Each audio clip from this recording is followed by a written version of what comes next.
अगर तलवार की नोक पर या एटम बॉम्ब के डर से कोई हमारे देश को झुकाना चाहे, दबाना चाहे, ये देश हमारा दबने वाला नहीं। नमस्कार, मैं रश्मि मेहता और आप देख रहे हैं ताजा डिस्ट्रिक्ट। भारत के पहले प्रधानमंत्री जवाहरलाल नेहरू की अचानक मृत्यु के बाद एक शांत स्वभाव वाला लेकिन दृढ़ निश्चय व्यक्ति देश के बागडोर संभालने के लिए आगे आया।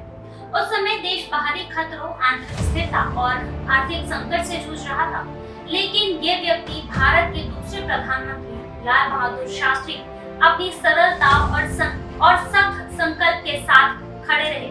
उनके शांत स्वभाव के पीछे एक अदम्य साहस छुपा था, जिसे उन्होंने बार बार साबित किया, खासकर हरित और श्वेत क्रांति के दौरान, जिसने भारत की कृषि परिदृश्य को बदल दिया।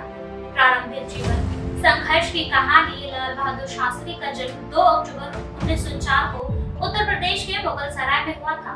संयोग से इसी दिन एक और महान भारतीय नेता महात्मा गांधी का भी जन्म हुआ था।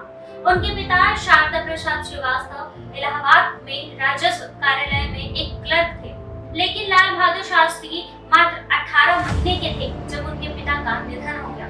उनकी मां रामदुलारी देवी ने उन्हें और उनकी 2 बहनों को पाल पोस कर बड़ा किया। परिवार की आर्थिक स्थिति बहुत खराब थी, लेकिन उनकी मां ने कर्ज लेकर भी उनकी शिक्षा का प्रबंध किया।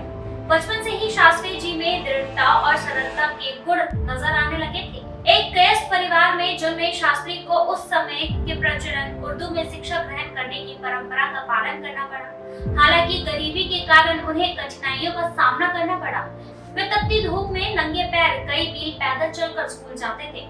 इन संघर्षों ने ही उनके व्यक्तित्व को और निखारा, जिसमें साहस, धैर्य और विनम्रता जैसे गुण विकसित हुए। कम उम्र में ही शास्त्री जाति व्यवस्था के खिलाफ खड़े हो गए थे। यहाँ तक कि उन्होंने अपने नाम से श्रीवास्तव हटाकर केवल शास्त्री का उपयोग करना शुरू कर दिया। बनारस में अपने उच्च शिक्षा के दौरान उनकी महात्मा गांधी, एनी बेसेंट और स्वामी विवेकानंद से गहरी रुचि बनी रही, जिसने उनके भविष्य की दिशा निर्धारित की। जब गांधी जी ने असहयोग आंदोलन का आह्वान किया तो किशोर शास्त्री ने अपनी पढ़ाई छोड़ दी और आंदोलन में शामिल हो गए। उनके स्वतंत्र संघर्ष की यात्रा शुरू हो गई।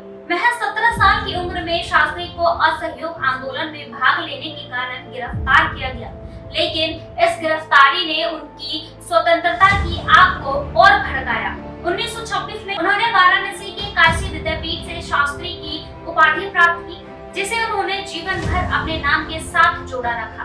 1928 में उन्होंने मिर्जापुर की एक साधारण महिला ललिता देवी से विवाह किया। अपने सिद्धांतों के प्रति सच्चे रहते हुए शास्त्री जी ने दहेज प्रथा का विरोध किया और अपने ससुर को सिर्फ 5 गज खादी का कपड़ा स्वीकार किया, जो गांधीवादी मूल्यों के प्रति उनकी निष्ठा का प्रतीक था। दोनों के 6 बच्चे हुए, जो उनके अपना जीवन देश की सेवा में समर्पित कर दिया। स्वतंत्रता पूर्व के दौरान शास्त्री जी भारतीय राष्ट्रीय कांग्रेस के सक्रिय सदस्य रहे। वे लाला लाजपत राय द्वारा स्थापित पीपल्स सर्वेंट सोसाइटी के अध्यक्ष बने, जो समाज के कमजोर वर्गों के उत्थान के लिए काम करती थी। 1930 में गांधी जी के नमक सत्याग्रह के दौरान शास्त्री ने घर घर जाकर भारतीयों से ब्रिटिश सरकार को कर देना बंद करने की अपील की। कई बार गिरफ्तारी और कारावास, खासकर 1942 में भारत छोड़ो आंदोलन के दौरान भी उनके हौसलों को डिगा नहीं सके। जेल में रहते हुए भी शास्त्री जी ने सामाजिक सुधार और पश्चिम दर्शन का अध्ययन किया, जिससे वो स्वतंत्रता के बाद भी चुनौतियों के लिए खुद को तैयार कर रहे थे। 1947 में जब भारत स्वतंत्र हुआ तो शास्त्री जी की निष्ठा और कड़ी मेहनत को सराहा गया। वे भारत की पहली सरकार का एक अभिन्न हिस्सा बने और विभिन्न पदों पर कार्यरत की। उनकी राजनीतिक यात्रा वास्तव में उत्तर प्रदेश से शुरू हुई, जहां उन्हें मुख्यमंत्री गोविंद वल्लभ पंत के अधीन संसदीय सचिव और फिर पुलिस मंत्री नियुक्त किया गया। शास्त्री जी भी भीड़ को निश्चित करने के लिए पुलिस को लाठी के बजाय पानी की बौछार का इस्तेमाल करने का निर्देश देकर कानून व्यवस्था को बड़े संयम से संभाला। उनकी मानवीय दृष्टिकोण से शासन की शैली ने उन्हें जनता और उनके साथियों के बीच लोकप्रिय बना दिया। 1951 में शास्त्री जी को अखिल भारतीय कांग्रेस समिति का महासचिव नियुक्त किया गया, जहां उन्होंने 1992, 1957 और 1962 में आम चुनावों को आयोजित की जिम्मेदारी संभालनी पड़ी। उनके नेतृत्व में कांग्रेस पार्टी को भारी जीत मिली और वे राष्ट्रीय स्तर पर एक प्रमुख नेता के रूप में उभरे। उनके करियर का एक महत्वपूर्ण क्षण 1992 में रेल मंत्री के रूप में आया। एक दुखद रेल दुर्घटना में कई लोग मारे गए, जिसके बाद शास्त्री जी की नैतिक जिम्मेदारी लेते हुए इस्तीफा दे दिया। इस अभूतपूर्व कदम ने उन्हें देश भर में सम्मान दिलाया। यह उनकी ईमानदारी और विश्वास का प्रतीक था कि नेता किसी भी परिस्थिति में अपने कार्यों के लिए जिम्मेदार होते हैं। 1964 में नेहरू की मृत्यु के बाद लाल बहादुर शास्त्री को भारत का दूसरा प्रधानमंत्री चुना गया। हालांकि वो अन्य वरिष्ठ नेताओं की तुलना में अपेक्षाकृत कम जाने जाते थे, लेकिन शास्त्री जी ने जल्द ही अपनी क्षमता साबित कर दी। उनके नेतृत्व की परीक्षा भारत पाकिस्तान युद्ध 1965 के दौरान हुई, जो देश की सबसे चुनौतीपूर्ण समस्याओं में से एक था। शांति प्रिय होने के बावजूद शास्त्री जी ने कश्मीर पर पाकिस्तान के आक्रमण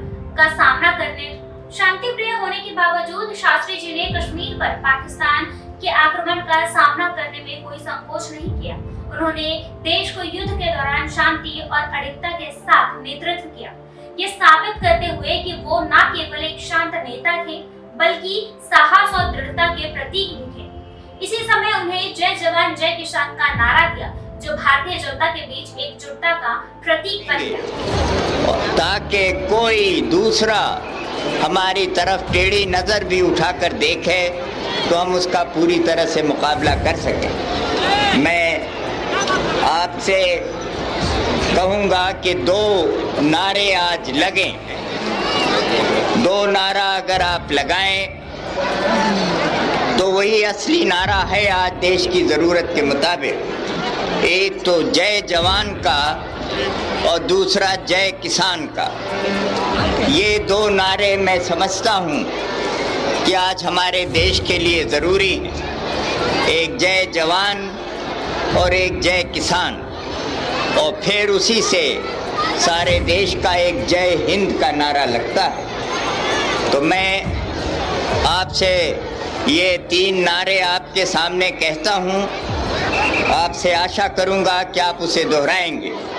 एक तो जय जवान, जय जवान, जय जवान, जय किसान, जय किसान, जय किसान, जय हिंद, जय हिंद, जय हिंद। लेकिन युद्ध के अलावा भी देश के सामने चुनौतियां थी। भारत गंभीर खाद्य संकट का सामना कर रहा था, जो लगातार सूखे के कारण और बढ़ गया था। शास्त्री जी ने एक बार फिर अपने स्वभाव के अनुसार नेतृत्व किया। भारतीयों से एक दिन का भोजन छोड़ने की अपील की। उन्होंने और उनके परिवार ने भी इसे अपने घर में अपनाया। उनके नेतृत्व में हरित और श्वेत क्रांति की नींव रखी गई, जिसने भारत को कृषि परिदृश्य को बदल दिया। हरित क्रांति के तहत खाद्यान्न उत्पादन बढ़ने पर ध्यान दिया गया, जबकि श्वेत क्रांति में अमूल जैसी सहकारी संस्थाओं के माध्यम से दूध उत्पादन में वृद्धि की। इन पालनों ने न केवल तत्काल संकट को दूर किया, बल्कि भारत को दीर्घकालिक कृषि आत्मनिर्भर की दिशा में भी मार्ग प्रशस्त किया। जनवरी 1966 में शास्त्री जी पाकिस्तान के राष्ट्रपति अयूब खान के साथ शांति समझौते पर हस्ताक्षर करने के लिए ताशकंद गए। लेकिन ताशकंद समझौते पर हस्ताक्षर के अगले ही दिन शास्त्री जी का अचानक निधन हो गया। आधिकारिक तौर पर इसे दिल का दौरा बताया गया, लेकिन उनके परिवार और कई अन्य लोगों ने इसे गड़बड़ी का संदेह जताया। आज तक उनकी मृत्यु एक रहस्य बन गई है और इसके पीछे कई षड्यंत्र सिद्धांत प्रचलित है। शास्त्री जी की मृत्यु से देश को बड़ा आहत लगा, लेकिन उनकी विरासत जीवित है।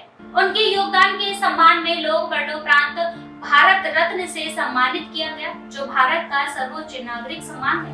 उनकी सादगी, ईमानदारी और देश के प्रति समर्पण आज भी लाखों लोगों को प्रेरित करता है। लाल बहादुर शास्त्री का जीवन सादगी, विनम्रता और ईमानदारी की शक्ति का उदाहरण है। बचपन में नंगे पैर स्कूल जाने से लेकर युद्ध और संकट के समय प्रधानमंत्री के रूप में उनके नेतृत्व तक शास्त्री जी अपने मूल्य पर हमेशा अडिग रहे। उन्होंने विलासिता का त्याग किया और हमेशा लोगों की जरूरतों को अपने से ऊपर रखा। शास्त्री जी की विरासत केवल राजनीतिक नेतृत्व की नहीं, बल्कि नैतिक नेतृत्व की भी है। उन्होंने भारत को यह सिखाया है कि सच्चा नेतृत्व लोगों के संघर्षों को समझना और उनकी बेहतरी के लिए निरंतर प्रयास करने से आता है। उनका नारा जय जवान जय किसान आज भी भारतीयों के दिलों में गूंजता रहा। मैं साफ कह देना चाहता हूं कि अगर पाकिस्तान जम्मू और कश्मीर राज्य पर, जो भारत का अटूट हिस्सा है, या हमारे किसी और इलाके पर फिर से हमला करता है तो हम उसका पूरी ताकत और मजबूती से मुकाबला करेंगे। इस बारे में कोई संदेह और शक नहीं रहना चाहिए। ये हमारी पक्की नीति है और इस पर दृढ़ता मजबूती के साथ अमल किया जाएगा। इस तरह की और भी खबरों को देखने के लिए देखते रहिए ताजा दृष्टिकोण। हमारे चैनल को लाइक, सब्सक्राइब एंड शेयर करना ना भूलें।